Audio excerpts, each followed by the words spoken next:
Aujourd'hui, on s'attaque à un véritable monument de la culture populaire, Harry Potter.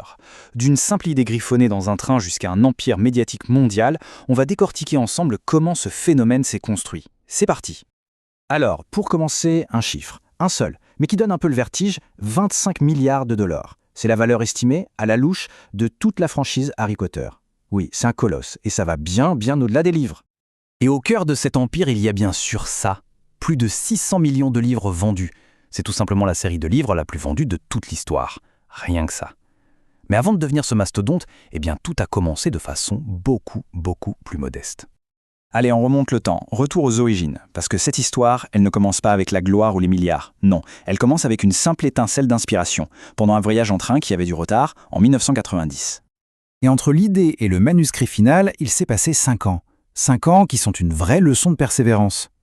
J.K. Rowling a bâti son monde magique tout en traversant des épreuves personnelles immenses. La mort de sa mère, un divorce, de grosses difficultés financières. C'est dans ce contexte vraiment pas facile que le premier livre a vu le jour. Et même une fois le manuscrit terminé, la bataille était loin, très loin d'être gagnée. Ce chiffre, 12, il est assez parlant. C'est le nombre d'éditeurs qui ont dit non merci à Harry Potter. 12 refus, avant qu'une petite maison d'édition, Bloomsbury, décide de tenter le coup. Et là, une fois le livre accepté, il y a une décision marketing qui va s'avérer cruciale. L'éditeur avait un peu peur que les garçons ne lisent pas un livre écrit par une femme. Alors on a demandé à Joanne Rowling d'utiliser ses initiales. Elle a ajouté le K de Kathleen, le nom de sa grand-mère, et voilà comment est né le nom J.K. Rowling. C'était une des toutes premières pierres de la stratégie de marque. À partir de là, les choses s'emballent. On va voir maintenant comment la série de livres est passée de simple succès à un phénomène mondial. Un truc qui a carrément redéfini la littérature pour la jeunesse et qui transformait chaque sortie en événement planétaire. L'accélération est juste dingue. Chaque nouveau livre explose des records du précédent. Pour donner une idée, rien que sur les premières 24 heures, 5 millions de ventes pour L'Ordre du Phénix, puis 7 millions pour Le Prince de Sang Mêlé, pour finir en apothéose avec 11 millions d'exemplaires du dernier tome vendus en une seule journée. C'était du jamais vu. Évidemment, un succès pareil, ça n'a pas échappé à Hollywood. C'est l'étape suivante, celle de l'amplification. Le moment où Warner Bros entre en jeu pour donner un visage, une voix et des images à ce monde que des millions de gens avaient d'abord imaginé. Le résultat ?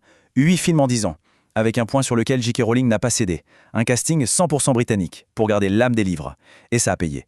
Plus de 7,7 milliards de dollars de recettes dans le monde, et des jeunes acteurs qui sont devenus du jour au lendemain des stars planétaires.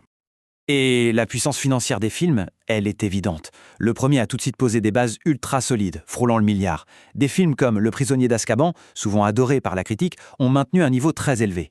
Et puis, le bouquet final, la deuxième partie des Reliques de la Mort, a tout simplement tout écrasé sur son passage, avec plus de 1,3 milliard de dollars de recettes. Mais l'histoire ne s'arrête pas là. Car la vraie force de Harry Potter, c'est d'avoir réussi à transformer l'univers des livres et des films en une véritable expérience dans laquelle on peut entrer. Un empire transmédia. La recette, elle est finalement assez simple, mais brillante. D'abord, le cœur du réacteur, une histoire solide, les livres. Ensuite, l'amplification massive avec les films, qui mettent des images sur les mots. Troisième étape, l'immersion. On permet aux gens de vivre l'univers avec des parcs à thème ou du théâtre. Et enfin, on garde le contact et l'engagement avec les jeux vidéo et le numérique. C'est comme ça qu'on passe d'une histoire à un monde. Et concrètement, ça donne des succès phénoménaux. La pièce de théâtre L'Enfant Maudit continue l'histoire sur les planches. Les parcs à thème The Wizarding World sont un succès fou. Et tout récemment, le jeu vidéo Hogwarts Legacy a été le jeu le plus vendu de l'année 2023. Chaque extension renforce l'ensemble. Mais voilà, cet héritage si puissant n'est pas sans zone de turbulence. Ces dernières années, des controverses assez vives ont éclaté, rendant la perception de la marque bien plus complexe et divisant parfois même la communauté de fans. Au centre de tout ça, il y a ce débat éternel, mais ici très concret, sur la séparation de l'œuvre et de l'artiste. D'un côté, des prises de position publiques de J.K. Rowling sur des questions de genre ont créé une énorme polémique. Et de l'autre, on a vu une réaction très forte, notamment de la part des acteurs de la saga, mais aussi d'une grande partie des fans qui ont pris la défense de la communauté transgenre. Ça a créé une vraie fracture. Face à cette situation un peu explosive, la stratégie des studios, comme Warner Bros. Et HBO, est très claire. Le PDG de HBO, Casey Bloys, l'a dit sans détour. Pour les futurs projets, l'idée est de se concentrer sur l'œuvre, uniquement sur l'œuvre, et de la dissocier des opinions personnelles de sa créatrice. Pourtant, malgré ces défis, la franchise regarde droit devant. De très gros projets sont dans les cartons et ils sont clairement conçus pour faire durer la magie et surtout pour la présenter à une toute nouvelle génération. Et le futur proche, le gros morceau, c'est celui-là. Une adaptation flambant neuve en série télé pour la plateforme Max. L'ambition, c'est de tout reprendre depuis le début, un véritable reboot. Alors, qu'est-ce qu'on sait? Le projet est massif, 7 saisons, une pour chaque livre. La promesse, c'est de faire une adaptation beaucoup plus détaillée, plus riche et plus fidèle au roman que les films n'ont jamais pu l'être, faute de temps. Rendez-vous, a priori, en 2026.